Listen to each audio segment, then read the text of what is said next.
succession de Dominique, quand on va donner la nue propriété à Selena. La concubine, si elle est mariée ou pacsée, elle va être reconnue et elle sera exonérée totalement de frais de succession. Elle ne paiera donc rien sur l'usufruit de la maison et elle pourra y habiter jusqu'au jour de son décès. La maison, on sait qu'elle vaut environ 160 000 euros. Selena, au travers de Julie, sa mère et tutrice, va devoir payer des frais de succession sur la nue propriété de la maison. La valeur d'une nue propriété dépend de l'âge de l'usufruitier, donc de Christine. Voici le tableau pour ceux que ça intéresse. Vous pouvez faire pause.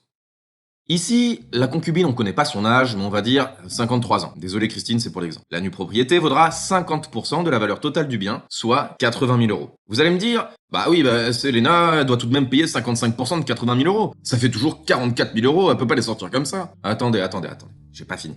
On sait qu'on a un actif de succession de 235 000 euros. Et la maison vaut environ 160 000 euros. Donc on va avoir logiquement 75 000 euros de liquidité, de pognon quoi, qui va aussi être taxé à hauteur de 55%, puisque faisant partie de l'actif successoral. Par contre, savez-vous que tous les versements faits sur une assurance vie avant l'âge de 70 ans sont exonérés de droits de succession à hauteur de 152 500 euros par bénéficiaire? Qu'est-ce que cela signifie? Eh bien, si Dominique avait mis ses 75 000 euros sur une assurance vie et que son bénéficiaire était Selena, cela aurait écarté toutes ses liquidités de la succession et Selena aurait reçu ses 75 000 euros cash, 0% de frais. Attendez, je vais vous faire la démonstration en arrondissant pour que ce soit plus digeste, mais vous allez halluciner. L'actif net successoral au total, c'est 235 000 euros, soit 130 000 euros de droits de succession. Si on enlève 75 000 euros au moyen d'une assurance vie, ça fait déjà 41 000 euros d'économie au taux de 55%. Il reste plus que 89 000 euros à payer. Si en plus, grâce au démembrement, on enlève la moitié de la valeur de la maison, 80 000 euros, au taux de 55%, ça fait encore 44 000 euros de moins. Il reste 45 000 euros à payer. Donc au lieu de payer 130 000 euros, Julie devra payer 45 000 euros qui seront directement payés par l'argent en assurance vie.